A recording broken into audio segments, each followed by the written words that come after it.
Welcome to the Flag and Torch. This is Matthew W2ORT. Welcome to the Flag and Torch Society meeting on the 15th of January at 1400. We have 5 members present: KD2UCJ Robert, KD2WLN Cody, KD2YAE John, N3KW Cody, and myself W2ORT Matt.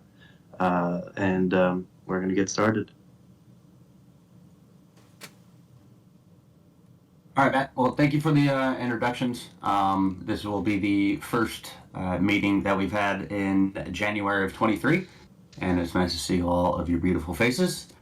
First, we'll start off with some meeting minutes from previous notes. We had, I believe, in last year. I don't think we have anything on the agenda for the previous meeting. But I think we'll go straight into the Treasury report. Are you there, John? Yeah, I'm here. Can you hear me? Yeah, perfect.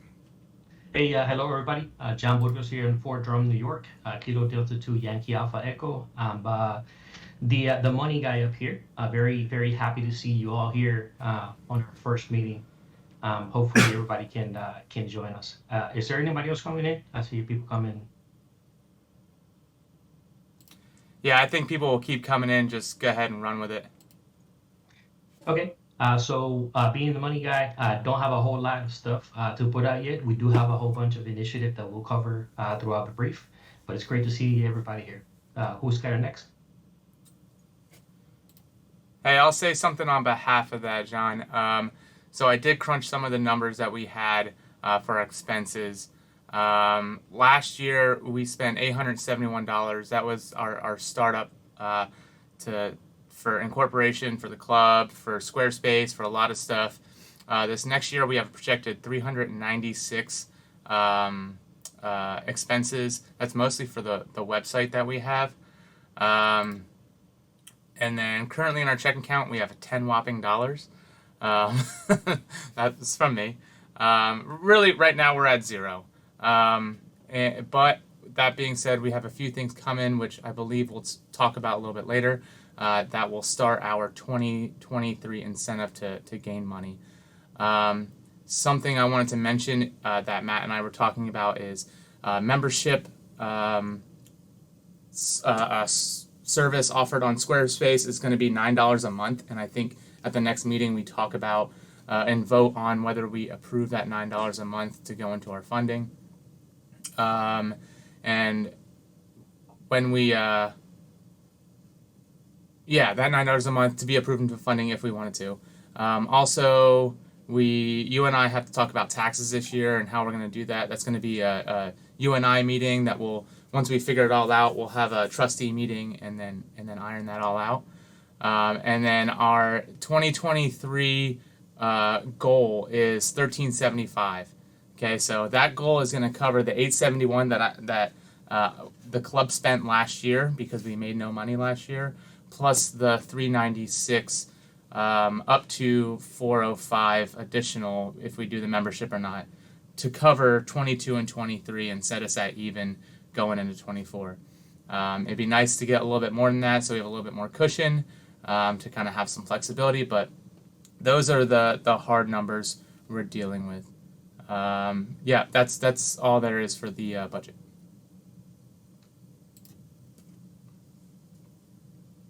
Perfect. You got a question, Cody? Something we could try and do to help with that is push the Amazon Smile donation too. I don't know how much we actually get from that, but it'll probably help. Yeah, so there's going to have to be a few incentive programs that we talk about. One's going to be the Amazon Smile, one's going to be the Amazon Affiliate, one's going to be our store, stuff like that. But those are things that will have to be discussed and then talk about implementation, I think, at the next meeting. So we do have some ideas that, of course, we want to bring forward, but I think that as an introduction, that should be good. Okay. Yeah, that's perfect. All right. I appreciate John and Robert for like the budget updates. We have a few communities in in the organization. All right, so we've got some membership, public affairs, an adventure committee, and currently a military committee. We in the future would like to branch out to other members and have them be heads of these particular sections of the club, and that would be voted in here pretty soon. As soon as we get the ball rolling on membership. But I think we go into committee reports, at least for the top center. We have membership. I think we already discussed that. But if you'd like to expand, Robert, anything for the membership side of the committee house? Yeah. So for official membership, You're for, muted. Oh. So for official membership, I think it's something that we wait until later on this year that we fully implement it. Once we figure out how we're going to do the paying scheme, that's going to be the big thing. Currently, right now, we have just shy of 2,000 people on the Military Amateur Radio website or on the Facebook. The U.S. one, we got about 1,500. FATS, just shy of 100. Milham, 56. And on this Discord, we got 31. I'm going to start running a new count. So I'm going to take these numbers. Next month, I'll say, hey, how much have we gone up, gone down? And that'll be at the next meeting. And then I'll talk about affiliate organizations. One just popped up that I showed you the other day. It's the Service Academies Radio Group. I'd like to reach out to them. They have a similar goal in combining service members, and naturally I've been reaching out to as many people, but our main goal is getting people together, getting service members together, past and present, and getting them to work. So that's going to be the huge thing on membership. I will pass it off to Matt for public affairs.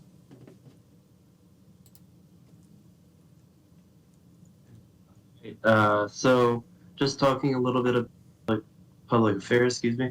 We're going to have a new video coming out after the end of this meeting, and we're going to be doing some more content creation. I'm going to let Robert actually talk a little bit about this, and then come back to me for some IT updates. Yes. Yeah, so the new video, I shot it out yesterday. John and I worked on it. I did some things, and then he just made it look awesome. He just has this talent. So we're going to blast that out today. I'm going to share it to as many places as I know of.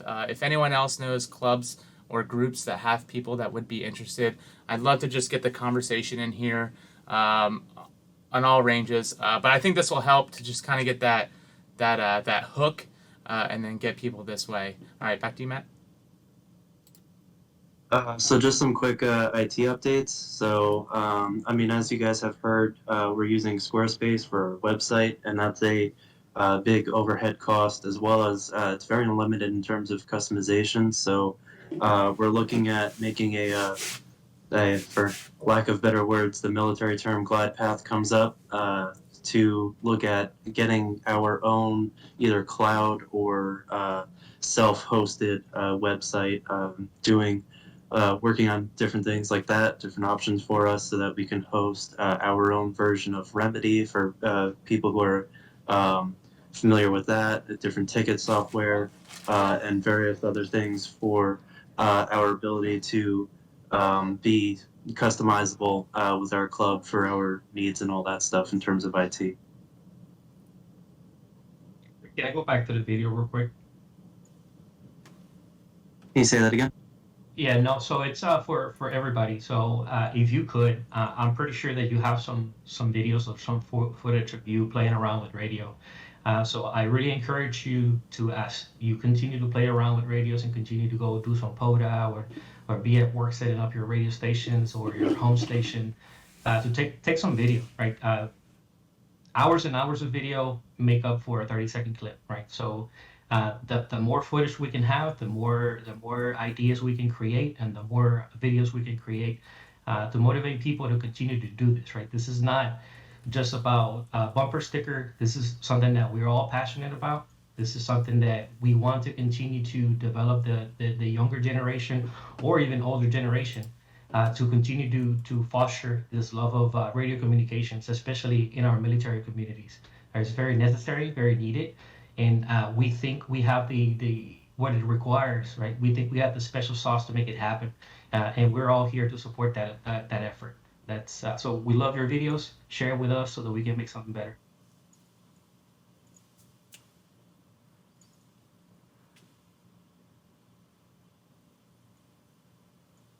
All right, Matt. Yeah, I totally agree with John. We got to get got to get some actual footage in there. Throw in some content, especially for that. I know that's kind of a shared venture between public affairs, getting our videos online with also working out the strategic advertising of the club. So that's great. Yeah, Matt, you got anything else for the PA or the IT side?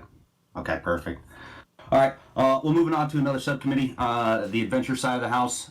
It's kind of a dual-hatted thing. Adventure does kind of go into both military side if there's events there, but as well. So first on the list would be POTA. All right, Parks on the Air. I am working a SOTA part of the club, but we do have a club call K2 FTS.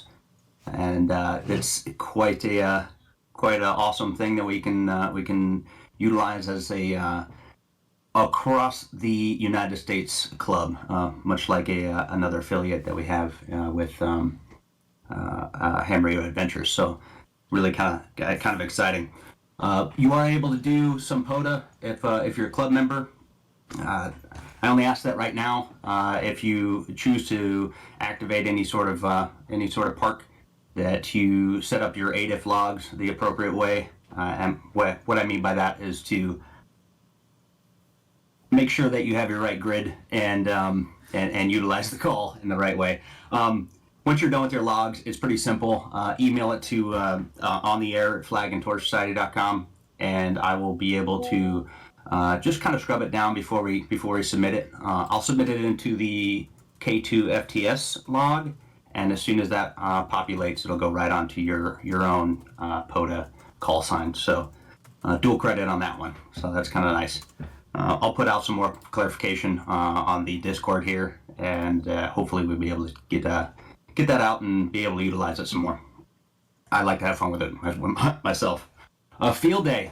Field Day is coming up towards the last weekend in the month. If anybody has any ideas that they want to use either the club call or what you got going on, just let me know, and I'd be more appreciative to support that, and really want to get out there and enjoy Field Day.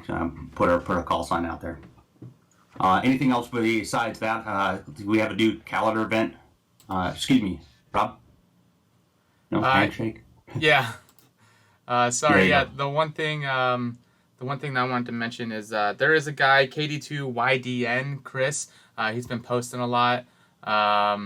He said that there's a Northeast SOTA section he wants to get us linked in with, that is very interested in getting more people. So yeah, he asked me if there's anyone from the Northeast. I'm like, we got plenty from the Northeast, man. So so he'll drop me the information for that, and I'll get it to everyone. That'd be totally great. And yeah, really trying to break into the SOTA thing. It's a much bigger program, and kind of have some weird, unique sections in it when it comes to activating. So there's a multitude of stuff. Not quite as centric on the internet as Parks on the Air, but we'll get out there and throw some flora and fauna.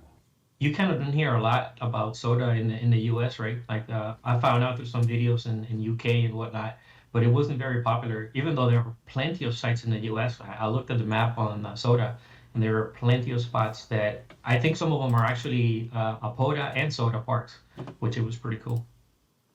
Yeah, Mary's very much so. Like I think anytime that these guys are doing POTA and they have spotted, they're up there and they're they're doubling down on SOTA. So I know a lot of folks trying to do digital. So we'll break into that as well. Other than that, the calendar's up on the website, flagandtorchsociety.com, and it's growing every day. It's really nice. There is some military stuff that's put on there, and then also some just plain old ham radio events that are actually quite fun that I think you guys should go and check out. That's all I really got for the fun side of the house on the On the Adventure Club, I think we'll go over to Rob if anybody got any questions. Hey, so I'll take over talking about the military committee. Hey, the first thing I got to talk about is compliance. I know we hate to talk compliance. I'm not going to make you guys do any online training of scenarios of USBs being plugged into computers or anything. But remember compliance when we are all talking amongst each other. Again, this video is being recorded. If you got a lot of you didn't hear this when you came in, but this video is being recorded, and our meetings will be recorded. So when we do these regular meetings, we don't talk about anything that is anything proprietary, anything that is above a complete open classification. Okay, so just make sure we don't say anything stupid. To the side, you can have personal conversations, not in this chat or anywhere else that you can talk work talk, but make sure you verify the person you're talking to is a legitimate person of interest. Okay.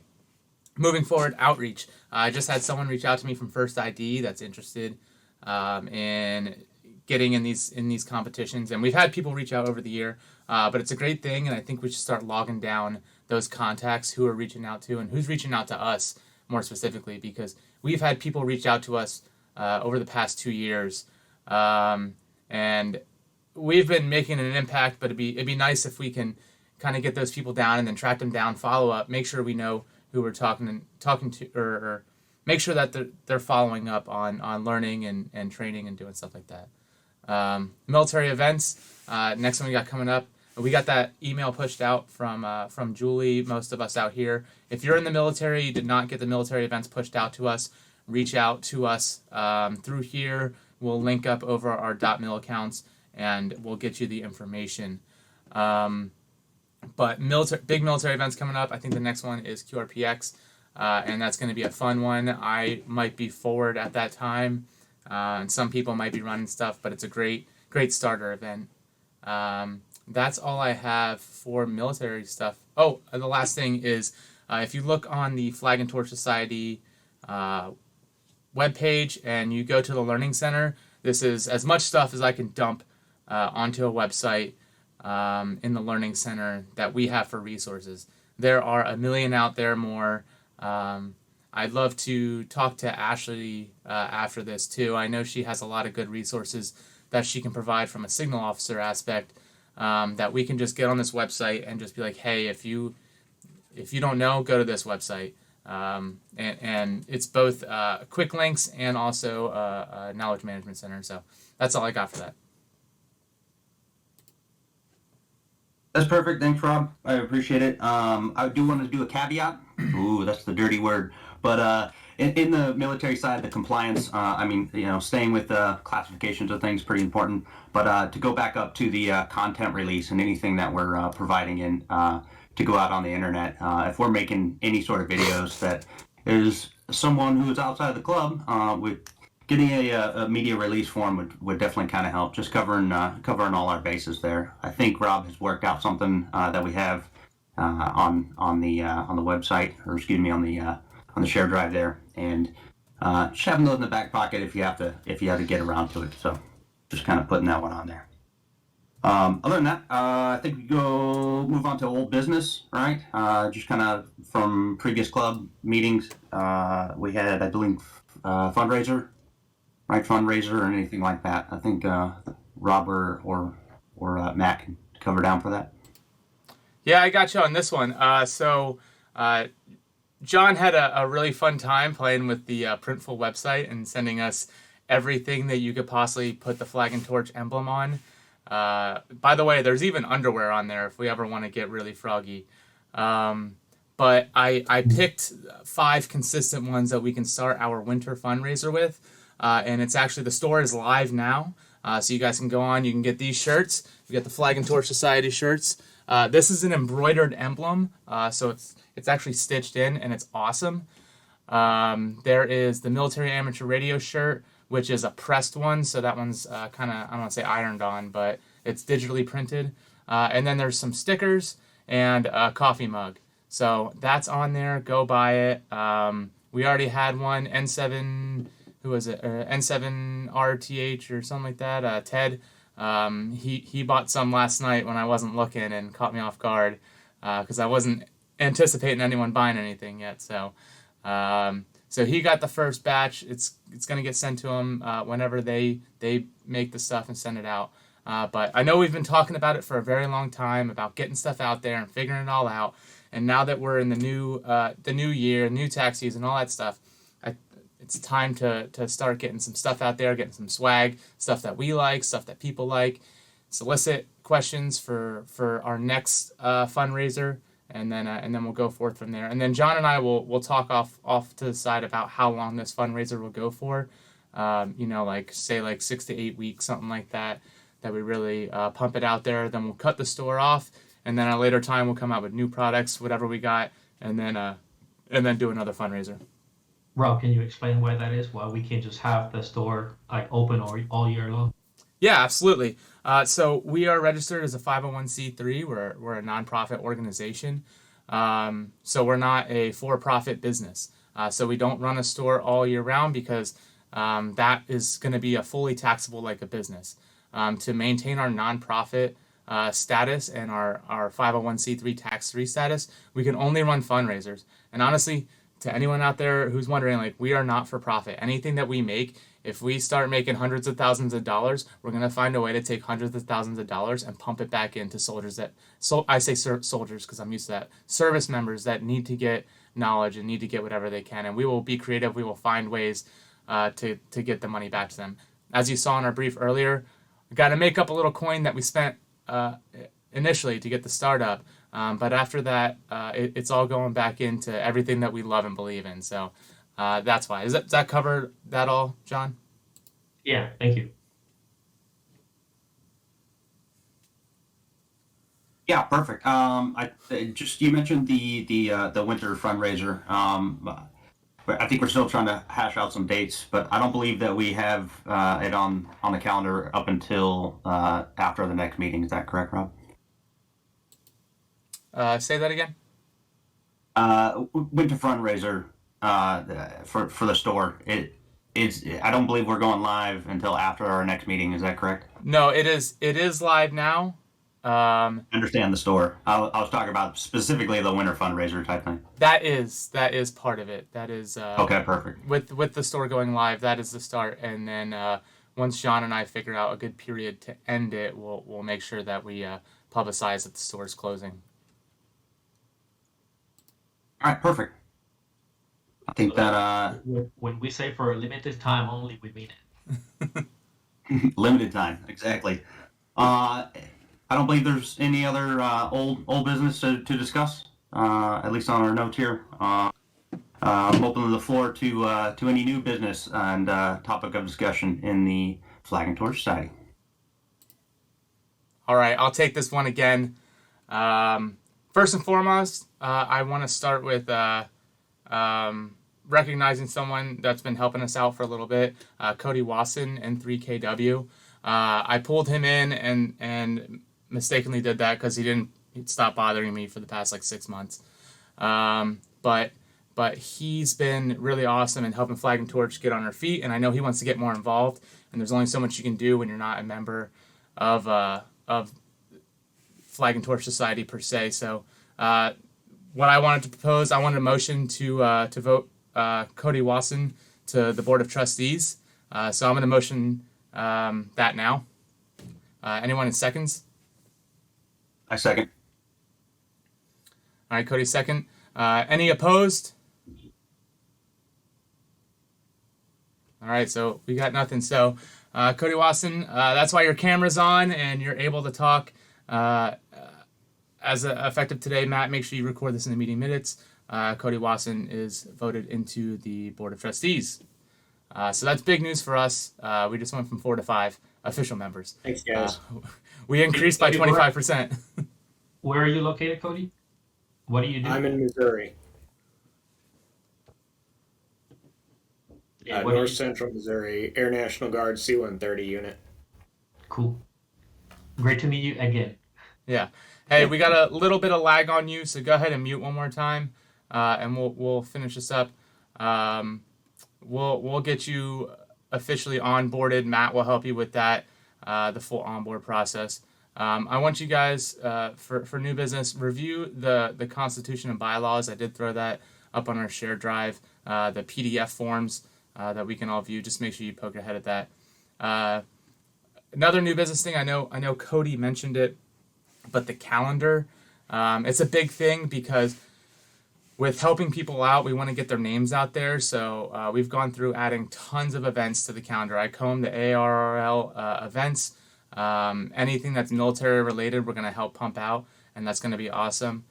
So keep an eye on the calendar. You can sync specific items with your phone. I have it on mine, so anything that comes up on that webpage, I just subscribe to it. It gets added to my calendar on my phone, and I can do that from there.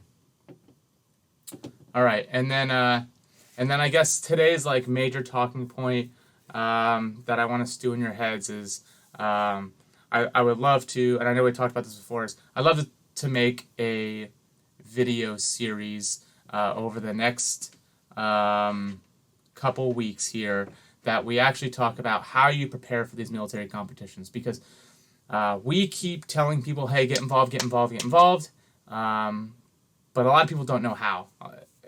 And we know, even as senior leaders, like, it's a really hard place to start when you're like, I don't even know what I have. I'm going to bring the wrong radio in the first place, because how many times have you guys had a class where people brought the wrong radio? So I think that we can jot down some notes as our first video series, make about 5 to 10 minute videos just like this, just our discussion forum, where we come up with a topic. We can say, hey, feed lines is going to be our topic today. How do you PMCS? How do you inspect? How do you test with a prim? Stuff like that. We get a few clips of Cody doing it because he's the expert here. And then we overlap it, do some video editing, and publish that out. And then 5-minute clips. And if we all sit down for like in a week or two and do a 2-hour session, we can create 8 clips that we can get out and start pumping out to like 25U Club and military amateur radio, stuff like that. I kind of just wanted to propose this to hear ideas.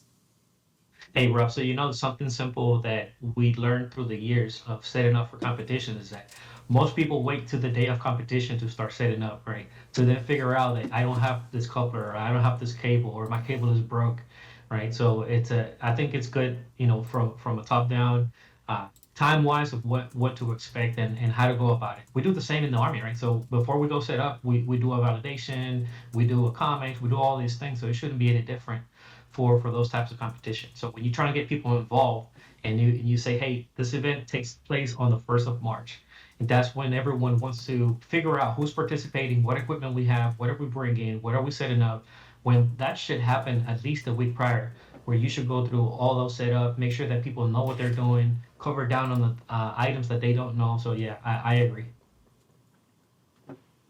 Yeah, the big things like PMCS, but also remember when we did the antenna planning?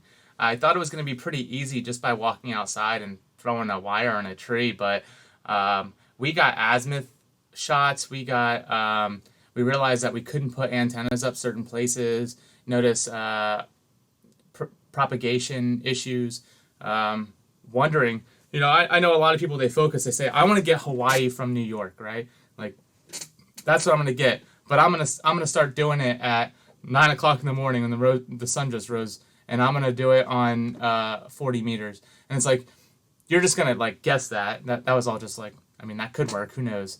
But they're gonna try it for 8 hours straight. Like, oh, I'm just gonna try and get Hawaii. But you calculate, you do some vocab, you do some analysis to say like, hey, if I'm gonna focus my time, it's gonna be between 1500 and 1700 local time that I'm going to try and make this shot, because I did the analysis, so I don't have to spend time where the probability is 0%. Let me try where the probability is a little bit higher. Now we know with like vocab, sometimes it says you're going to have expert or amazing probability and you can't get anything, and other times it says you get nothing and you can get it. But I think planning is a very big portion that we should help people develop that signal planning mindset. Because it's not it's not just applicable to competitions, it's applicable to going to the field. Like how do you arrange your gear? How do you actually PMCS and prepare all this stuff? I mean, Cody, you remember the first time we went to JRTC with Triple Deuce, or were you there? I'm not sure. But Oh yeah, we were there. yeah, it was crazy because I just saw, like we're just throwing stuff in boxes, and we didn't get a count on serial numbers until like the 12th day in the box, and I was like, where is all this stuff? Don't tell my senior rater that. Um, but yeah, it's hard if you don't have a good flow to preparing for competitions or preparing for the field, and it's good to theoretically say it out loud, but if people like us don't provide these step-by-step instructions, or maybe not instructions, but these different ideas that can help you. Yeah, different Guides. approaches. I think so. I say that over the next month, we talk about it.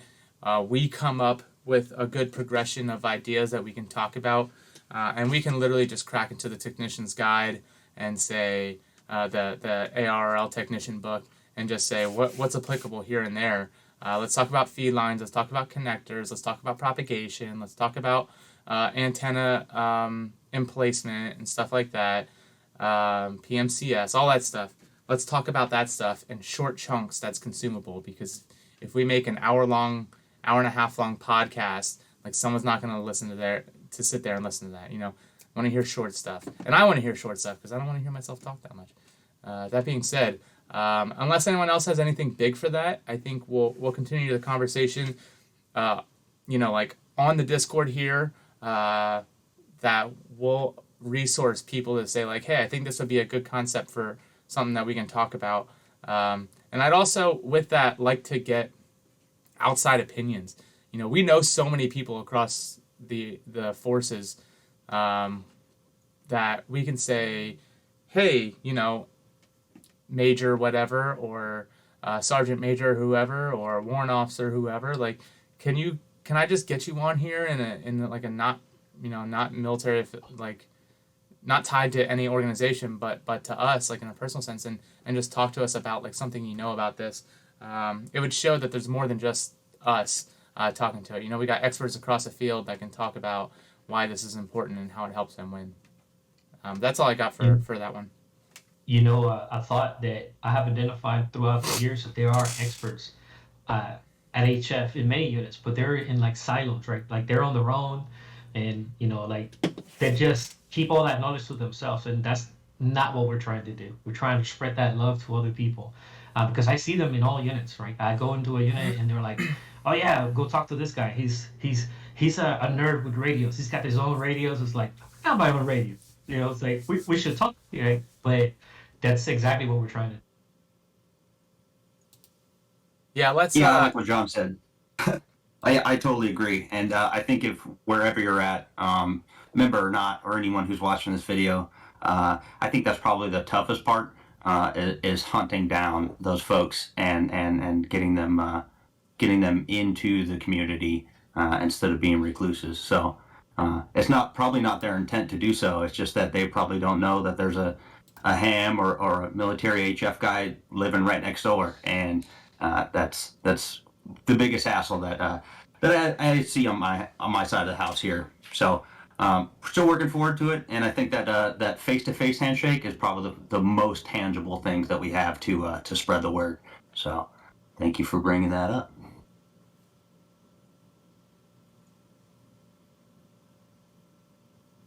Oh, I'm sorry.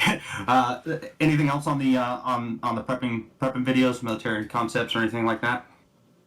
I think we'll probably talk some more in the near future there. And anybody else? Yeah, I think anything further, we just take in a separate room after this, and we'll just chat it out. Yeah, that's perfect. Okay.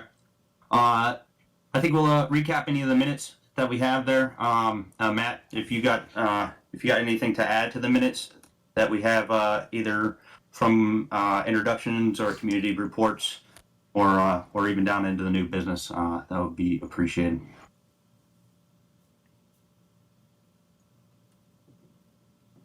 Nope. Only thing I have for the minutes is we'll be officially ending the meeting here at 14:34 with a total of 9 members in attendance. Thank you for everyone who joined later on, and I hope everyone has a great day.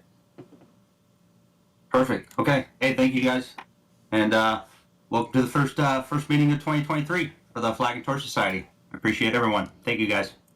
Hooray!